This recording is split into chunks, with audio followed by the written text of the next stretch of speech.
Jesús vivió una vida llena de persecución. A él lo persiguieron a causa de la palabra.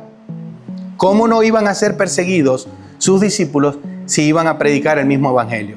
Y si usted ve a hermanos que de alguna manera no son atacados por la predicación del evangelio, tenga cuidado, porque quizás esa predicación no sea el evangelio fiel. ¿Sabe por qué?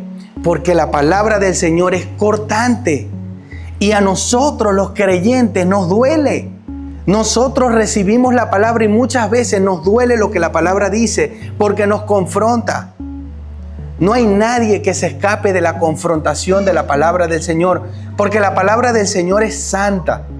Y nosotros, como estamos todavía en un cuerpo pecaminoso, somos confrontados por la santidad de Jesús todos los días. Hemos estado estudiando la palabra consecutivamente y ya estamos a la altura del capítulo 17. Estas son las últimas palabras de Jesús, las que vamos a ver en 2 semanas. Y esta es parte de la última oración que Jesús hace por sus discípulos antes de partir, antes de ser crucificado. Pero antes de empezar, acompáñenme a orar. Padre, te damos gracias por este hermoso día. Gracias, Señor, porque tú resucitaste y por esa muerte y resurrección nosotros podemos estar aquí adorándote, glorificándote porque tú eres digno y dándote gracias, Señor, porque cada día, cada mañana, nosotros sabemos que tu misericordia se renueva.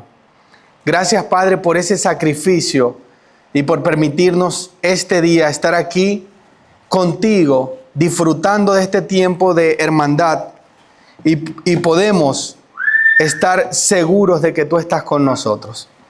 Padre, te queremos pedir que nos ayudes a entender este evangelio y que podamos aplicarlo a nuestras vidas. Gracias, Señor, porque sabemos que tu sacrificio no fue para un día especial, sino que fue para todo el resto de nuestras vidas hasta la eternidad. Te damos gracias, Señor, en el nombre de Jesús. Amén y amén. Hermanos, ahora si ya están en el Evangelio de Juan, vamos a estar leyendo hoy y considerando el versículo 11 al versículo 19. Y dice así: ya no estoy en el mundo, pero ellos sí están en el mundo, y yo voy a ti. Padre Santo, guárdalos en tu nombre, el nombre que me has dado, para que sean uno, así como nosotros somos uno.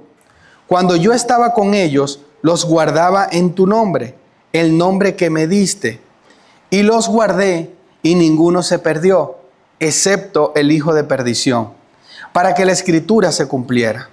Pero ahora voy a ti, y hablo esto en el mundo, para que tengan mi gozo completo en sí mismos.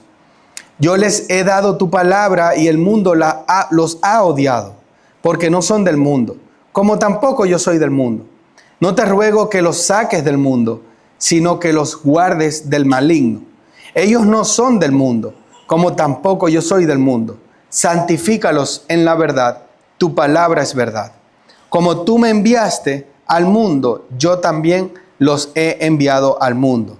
Y por ellos yo me santifico, para que ellos también sean santificados en la verdad. Hermanos, hoy nos encontramos con un clima bien extraño, particularmente en este lado del mundo, pero especialmente esta mañana, cuando estaba dispuesto a venir a este lugar a reunirme con ustedes, me percaté de una situación que nosotros podemos ver que se repite mucho en el mundo. Y es que un día como hoy, que todos celebramos la resurrección de Cristo, notamos como hay iglesias de diferentes denominaciones que están llenas de carros. Si usted pasó por una vía que usted siempre pasa, que nosotros acostumbramos a pasar, vemos que esas iglesias normalmente se encuentran vacías o normalmente hay una cantidad de carros. Pero hoy, por un lugar por donde siempre pasamos, notamos que había carros desbordándose, literalmente. Estaban estacionados hasta entre las calles, porque muchas personas y esto es triste para algunos y de mucha felicidad para otros, dedican un día al año a celebrar la resurrección de Cristo. Y usted nota que hay como una especie de hipocresía con esta celebración, porque se ha convertido en una especie de ídolo para el cristiano que cree en Cristo, para el que cree que Cristo vivió y resucitó. Porque eso no solamente lo creemos nosotros los cristianos, sino que también hay otros cristianos que no viven una vida cristiana, que se hacen llamar cristianos, que también creen que esto pasó como hecho histórico, pero no lo tienen como Jesús su Salvador. Pero esta dualidad de comportamientos nos grafica un poco lo que nosotros como cristianos debemos ser.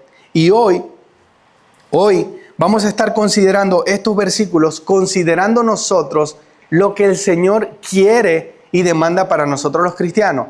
Que seguramente no es que una vez al año celebremos como algunos celebran estas festividades, pero el resto del año, el resto de la semana, como que no son semanas tan santas como la Semana Santa o la Semana Mayor como la conocemos.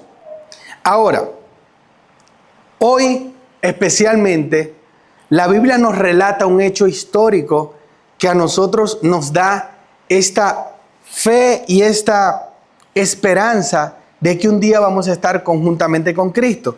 Y es que, como lo relatan los evangelios, Mateo 28:1, un día como hoy, al amanecer del primer día de la semana, Cristo resucitó. Marcos lo dice como muy de mañana al salir el sol.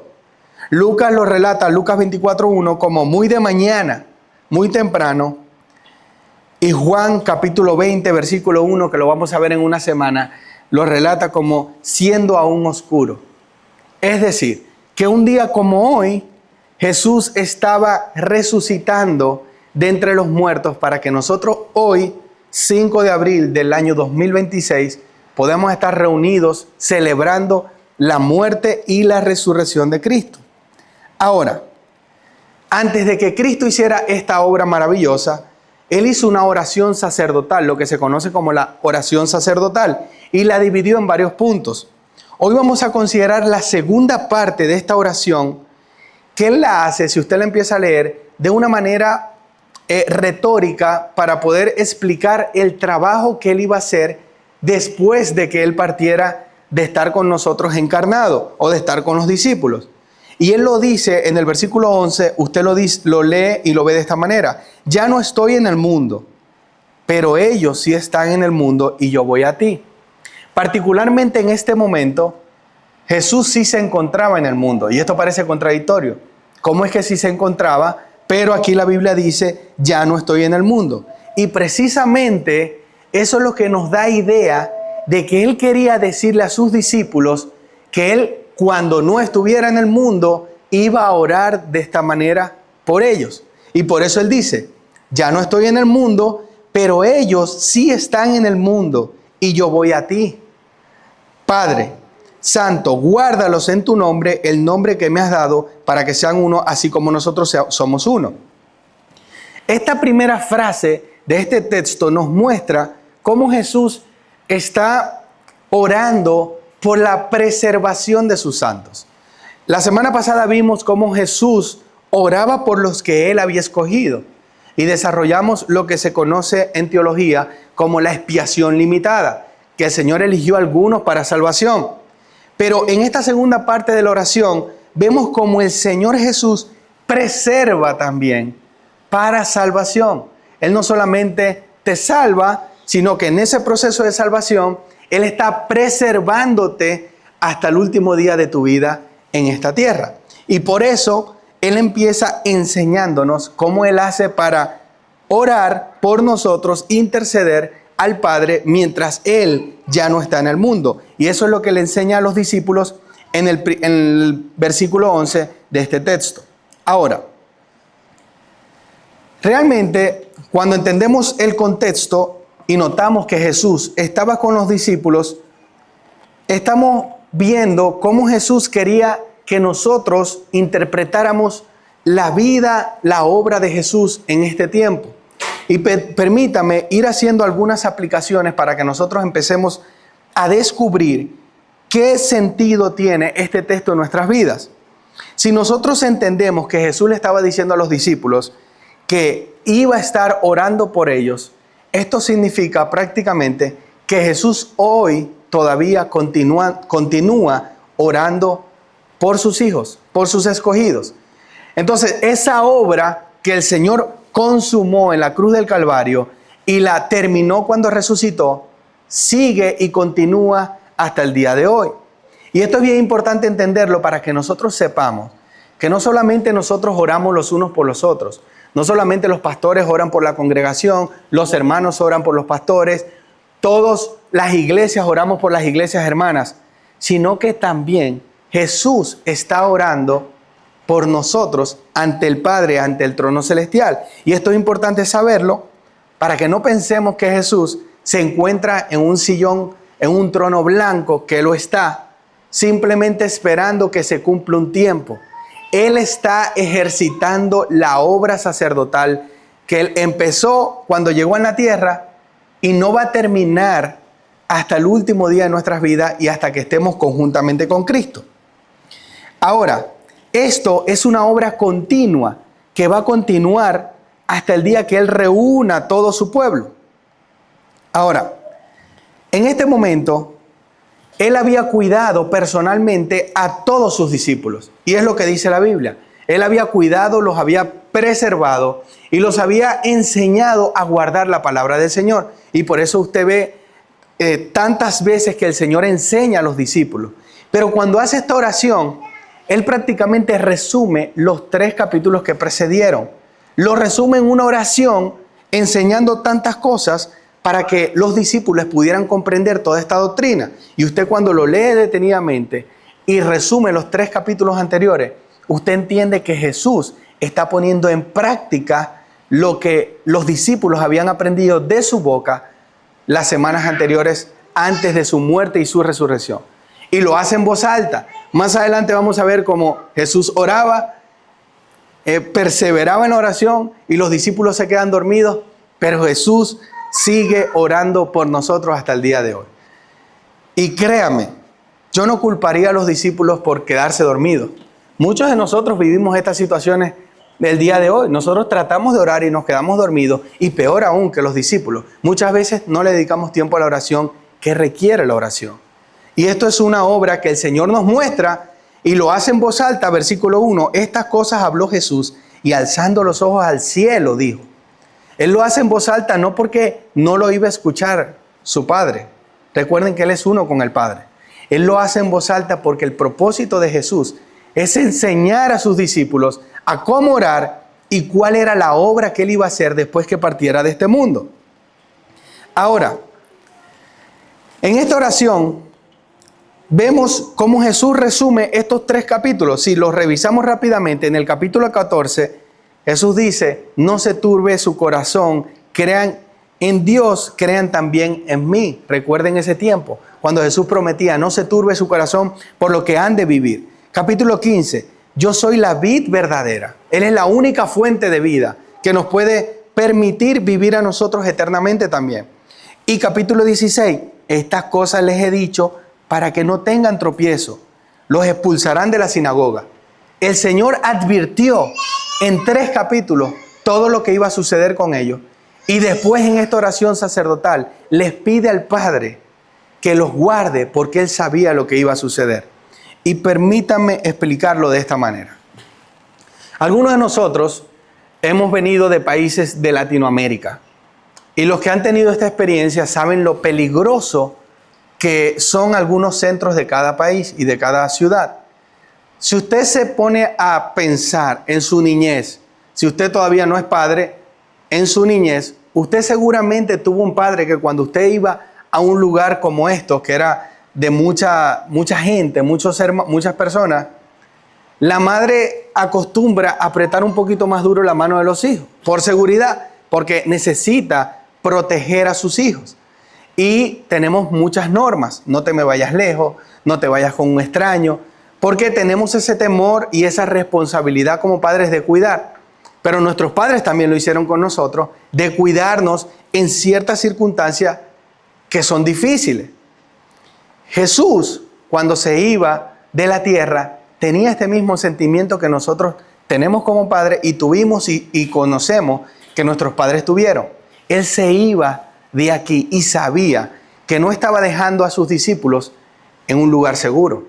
Él sabía que no estaba dejando a sus discípulos en un lugar donde ellos iban a poder disfrutar de la vida, disfrutar del evangelio. Y muy contrario a lo que nosotros podemos disfrutar ahora, gracias a Dios que estamos en un país que se puede predicar libremente. Porque ya ahorita hay personas que sufren cosas que sufrieron los apóstoles en su momento. Pero Jesús sabía que los iba a dejar en un mundo lleno de aflicciones. Y por eso Él les hace todas estas advertencias en los capítulos anteriores. Y aquí les dice al Señor, Señor, yo los guardé. Y ninguno de los que guardé, capítulo 12, ninguno se perdió. Y hace aquí la aclaratoria que nos vuelve a recordar la doctrina que hablamos la semana pasada, excepto el hijo de perdición, para que la escritura se cumpliera. El Señor ya le está pidiendo al Padre, Señor, guárdalos, porque yo sé que la van a pasar mal. Usted debe saber que Jesús sabía los sufrimientos que iban a tener los apóstoles, los sufrimientos que iban a tener sus discípulos a causa de la palabra que Jesús le había predicado. Si odiaron a Jesús, si lo intentaron matar varias veces, usted cuando revisa todo el Evangelio de Juan, usted va a ver varios momentos donde a Jesús lo intentan matar, le intentan echar mano, pero Él se pierde, Él se desaparece porque no había llegado su hora. Jesús vivió una vida llena de persecución. A Él lo persiguieron a causa de la palabra. ¿Cómo no iban a ser perseguidos sus discípulos si iban a predicar el mismo Evangelio?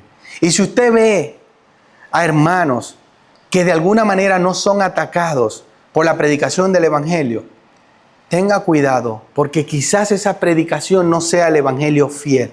¿Sabe por qué? Porque la palabra del Señor es cortante y a nosotros los creyentes nos duele. Nosotros recibimos la palabra y muchas veces nos duele lo que la palabra dice porque nos confronta. No hay nadie que se escape de la confrontación de la palabra del Señor, porque la palabra del Señor es santa. Y nosotros, como estamos todavía en un cuerpo pecaminoso, somos confrontados por la santidad de Jesús todos los días. Ahora, si usted no se santifica por medio de la palabra, como el Señor lo dice, nosotros estamos ignorando a Cristo. Matthew Henry dice en su comentario, todo aquel que no se santifica es porque ignora la palabra del Señor, porque la palabra del Señor es Cristo. Y Cristo santificado nos muestra cómo nosotros debemos ser santificados. Entonces, en ese contexto de santificación, el Señor sabía que en el crecimiento de los discípulos iba a haber más confrontación y más sufrimiento porque iban a recibir el odio de los que no desean santificarse. Ahora permítame explicar esto de otra manera. Cuando usted está viviendo su vida, usted siempre va a sentir ciertas confrontaciones. Depende del entorno en que usted se viva cada día. Porque en cada entorno usted va a notar una discrepancia moral con las personas que no aman al Señor. Usted no se siente tan cómodo ahora en los lugares que usted se sentía cómodo cuando no conocía a Cristo. Porque esos lugares no representan la moralidad que es lo que nos une a Cristo. Usted sabe qué es lo que une al Padre, al Hijo, la misma santidad. Porque son uno, porque son santos, porque tienen una misma voluntad santa. Y Cristo quiere que nosotros nos unamos a Él en santidad. Y nosotros tenemos que ser santos porque Él es santo. Esa es la unión que tiene el cristiano con Dios. Por eso es que usted se va a seguir sintiendo incómodo y dele gracias a Dios porque usted se siente incómodo en un entorno que no quiera honrar al Señor. Porque usted no quiere hacer las cosas que usted hacía. Usted quiere santificarse cada día más. Por eso usted quiere juntarse con el más santo, con los que buscan más la santidad. Usted quiere juntarse con el que más estudia la palabra. Porque usted ama a Cristo.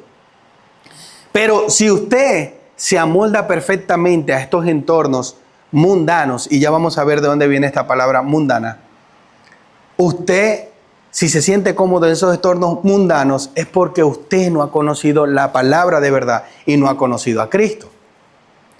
La palabra mundo, que se utiliza en el griego, cosmos, es una palabra que se utiliza de diferentes maneras. Jesús lo utilizó varias veces para decirlo, y aunque utilizaba la palabra, la acepción significa muchas veces mundo, como todas las personas que viven un tiempo determinado en el mundo. Otras veces esta palabra es utilizada para el mundo que, la antítesis de Cristo, todo el mundo que no quiere a Cristo. Y por eso es que Jesús dice, el mundo los odia, porque en este concepto, en esta oración, se está refiriendo a los que odian, los que son anticristianos, que odian a los discípulos. Por eso es que dice, si el mundo los odia, y ahí se está refiriendo a este tipo de mundo. Pero también el Señor se refiere a mundo cuando se refiere a este gran y conocido versículo de la Biblia que dice, de tal manera amó Dios al mundo. Y esta definición, de tal manera amó Dios al mundo, se está refiriendo a un mundo específico, que es al mundo que el Señor eligió para salvación. Si esto no fuese así, la expiación del Señor no hubiese sido solamente para algunos, sino hubiese sido para todo el mundo. Y cuando nosotros vemos la realidad del ser humano, usted no ve a todo el mundo salvándose. Usted ve a algunos salvándose. Usted ve a algunos que van a la iglesia a honrar al Señor, no solamente una Semana Santa, sino todos los meses del año. Porque solamente son algunos en este sentido. Y de ahí viene la palabra mundano. Por eso nosotros en el metalenguaje cristiano decimos mucho, esto es mundano, porque nos referimos a algo que no quiere agradar a Dios o algo propio de este mundo. Pero nosotros tenemos que comprender que no tenemos comunión con el mundo. No podemos tener comunión con el mundo porque el mundo no nos ama. La promesa no es que el mundo nos va a amar, es que el mundo nos va a rechazar. Ahora, esto no significa que vamos a ser como algunos que en un momento entendieron esto tan literal que se fueron a los campos porque ellos entendieron, si el mundo no me ama, si yo no soy de este mundo, porque el texto dice, ellos no son del mundo, pero el Señor después le dice, pero yo no te pido que los quites del mundo, sino que los guardes del maligno. Pero en los primeros siglos, en el siglo IV, un hombre que se llamaba Jerónimo de Estridón, entendió esto tan literalmente, y estos son los extremos de no entender bien la palabra, que este hombre se fue al campo a entregarse en un monasterio y como viven los monjes, los budistas, a no contaminarse con nada del mundo. Y viven unas vidas donde no tienen ningún tipo de relación con el mundo. Esto no es lo que dice el Señor, porque el Señor está diciendo en el texto, no te pido que los saques del mundo, sino que los protejas del maligno. La oración sacerdotal es que nosotros no tenemos que ser sacados del mundo, sino que el Señor en el mundo, nosotros vamos a ser guardados y preservados para Él hasta que Cristo venga o hasta que nosotros muramos con Él. Ahora, ¿qué propósito tiene esta oración?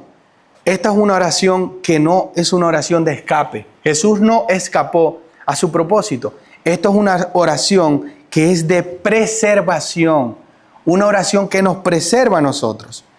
Fíjense lo que dice la Biblia en Mateo 5, del 13 al 16.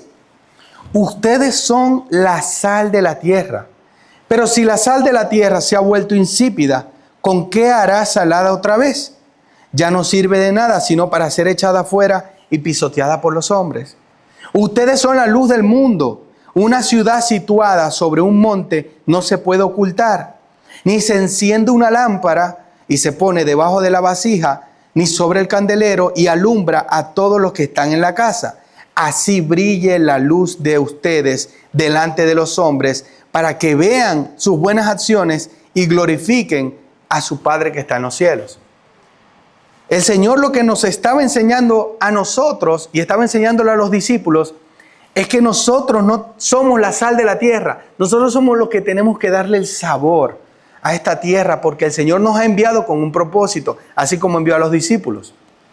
Y el Señor está enseñando aquí que el propósito no es sacarlos del mundo, sino mantenerlos en el mundo para que ellos puedan salar la tierra que es insípida sin la predicación del Evangelio. Ahora, ¿cómo nosotros tenemos que manejarnos? ¿Cómo nosotros tenemos que ser? ¿Cómo dice el apóstol Pablo que nosotros debemos de vivir la vida para que podamos ser sal en el mundo? Tenemos que ser, Filipenses 2:15, irreprensibles y sencillos, hijos de Dios sin tacha en medio de una generación torcida y perversa, en medio de la cual ustedes resplandecen como luminares del mundo. No sé si a usted le ha pasado, pero en muchas ocasiones cuando un cristiano va con estas convicciones bíblicas en entornos ya sea laborales o de universidad y usted predica el Evangelio, usted está siendo una luz en medio de la oscuridad. Usted tiene una sensación de que usted está llevando algo que es bueno. Usted está llevando luz en medio de una generación, como dice el apóstol Pablo, torcida y perversa. Las cosas no van a estar mejor más adelante. Las cosas van a estar peor. Pero nosotros somos la sal de la tierra. ¿Y qué pasa si nosotros que tenemos esta misión nos quedamos sin sabor? Dejamos de predicar el Evangelio. Dejamos de vivir vidas sencillas, irreprensibles en medio de esta generación. El Evangelio tiene que seguir marchando a través de nosotros siempre y cuando nosotros demos el ejemplo de ser verdaderos hijos del Señor. Ahora, ¿cómo nosotros hacemos todo esto? Nosotros, ¿cómo podemos resplandecer en este mundo caído? Versículo 17, santifícalos en la verdad. Tu palabra es verdad. ¿Cómo dice Jesús al Padre que santifica a sus hijos? Les dice, en la verdad, en la palabra del Señor. Nosotros la única manera que tenemos para poder vivir una vida conforme a la voluntad de Dios es estudiando la palabra, conociéndola. No solamente teniéndola en un salmo de par en par en sala para que tenga algún tipo de cosa mística. El propósito de la palabra del Señor es que la leamos y conozcamos el carácter de Cristo. No vamos nunca a parecernos a Cristo si no lo conocemos a Él. La única manera de conocerlo es a través de su palabra y este es el medio que Él dejó. Créame, hermano, que a mí me hubiese gustado en mi humanidad, en mi ignorancia, me hubiese encantado que Jesús hubiese vivido 2000 años y no hubiese predicado Él mismo. O que podamos seguir viendo milagros y prodigios que Él hizo. Pero en su providencia, Él dejó su palabra para que nosotros podamos estudiarla y conocer su carácter desde los primeros tiempos de la creación del mundo hasta ahora, el 2026, que Él sigue intercediendo por nosotros. La santificación solo va a ser posible si conocemos su palabra, la estudiamos y meditamos en ella. Ahora, hermanos, esta semejanza que nosotros nos vamos a diferenciar del mundo va a ser solamente en la santificación y en nuestra moral, que es lo que nosotros nos vamos a parecer cada día más a Cristo. Y no espere que esta santificación les vaya a dar demasiados likes en redes sociales. Usted y yo sabemos que lo que le da like en redes sociales es lo que está de moda, es lo vulgar, es lo morboso. Pero lo que Dios sí le da like, lo que Jesús sí le da like, es la predicación del Evangelio, es la honra al Señor. De eso sí Dios está pendiente. Usted sabe cómo han sido atacadas las generaciones de ahora juveniles con ser visto. El problema de la generación ahora es que todos quieren ser vistos. Todos quieren tener muchos seguidores. Todos quieren agradar al mundo. Y esto es un sentimiento mundano. Esto es una necesidad mundana de un vacío de seres humanos que no hemos sido completados en Cristo. Cristo nos ha completado con toda bendición espiritual. Usted sabe desde cuándo la persona empieza a disfrutar la vida. Cuando aprendemos a no vivir del agrado al mundo, del agrado a los demás, de la aceptación del mundo. Y la temporada de nuestra juventud Nosotros teníamos esa tendencia a querer agradar, a vestirnos como se visten los del mundo, a hacer las cosas del mundo, porque tenemos esa presión social y de alguna manera queremos enseñarle a nuestros hijos y decirles, no vivas con esa presión, porque solamente tienes que agradar a Cristo, porque Él es el único que te ama. Él es el único que va a estar contigo en las buenas y en las malas. No son tus amigos, no son tus compañeros. Siempre Cristo va a estar ahí. Cuando crezcas, cuando estés viejo, cuando tu pareja fallezca, cuando tus hijos crezcan y se vayan con sus parejas, ahí va a estar Cristo. Entonces nosotros tenemos que seguir enseñando a que tenemos solamente a uno que agradarle y es a Cristo. Hermanos, el mundo ya había odiado a Jesús por la palabra que Él predicaba.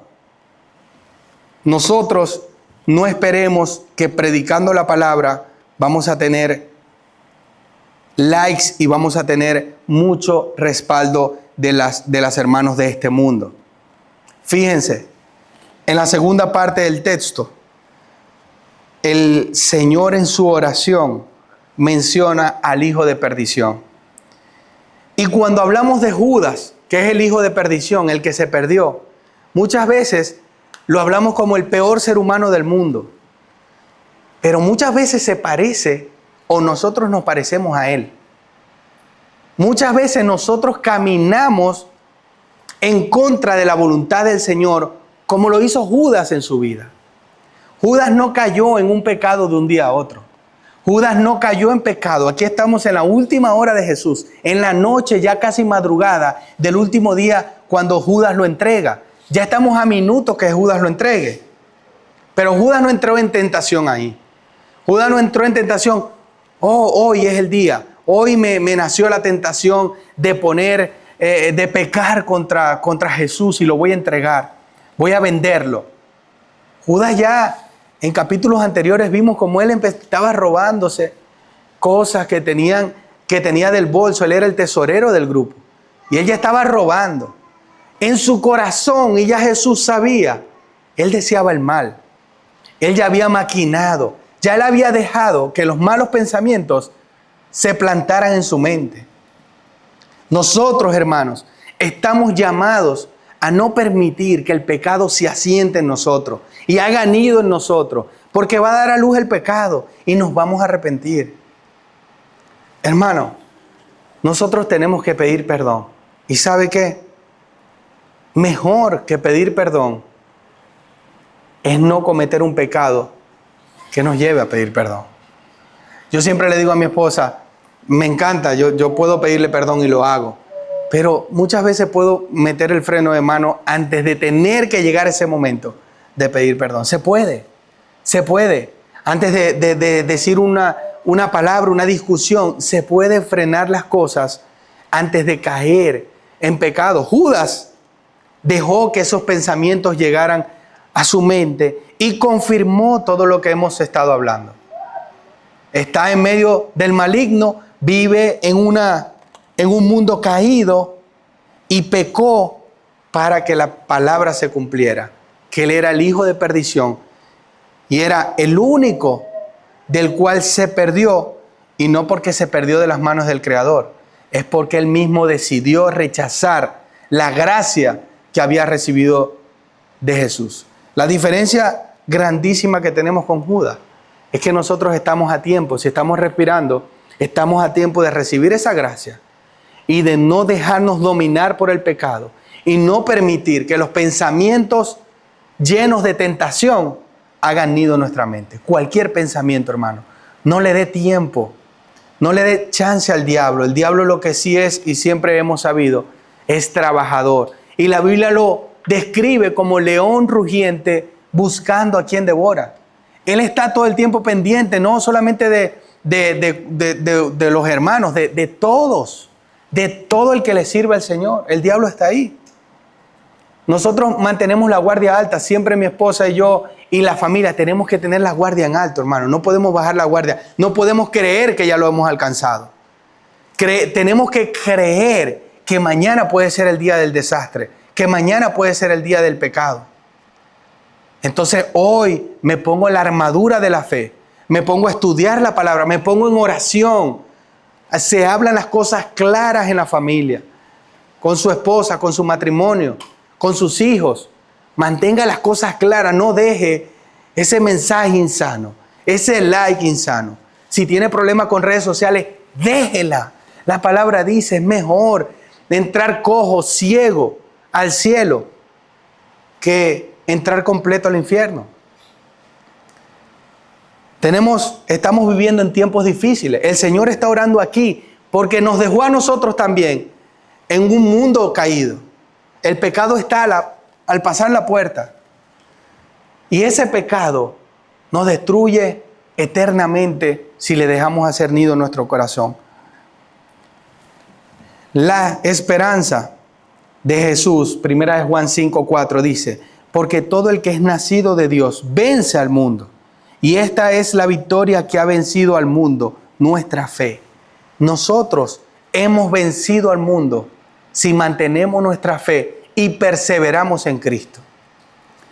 Hermanos amados, permítanme cerrar con estas aplicaciones. Una aplicación tengo para ustedes.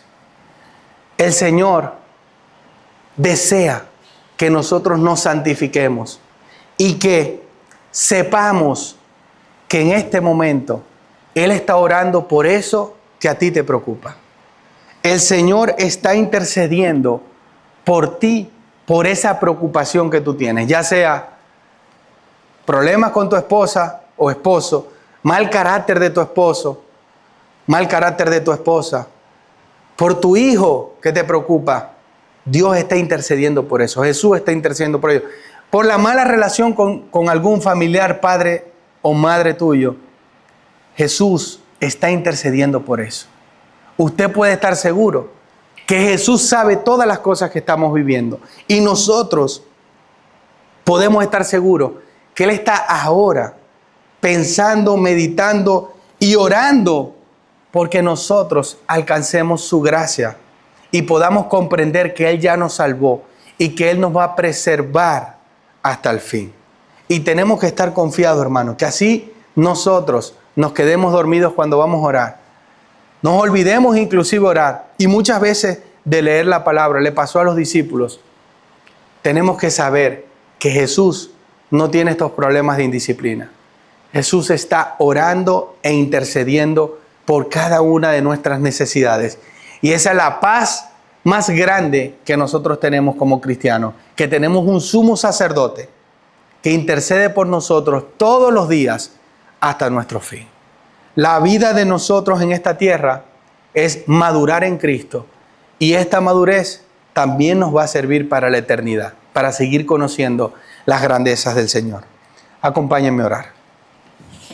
Padre, te damos gracias por este día tan hermoso, por este día de resurrección. Gracias, Señor, porque nosotros reconocemos nuestro pecado.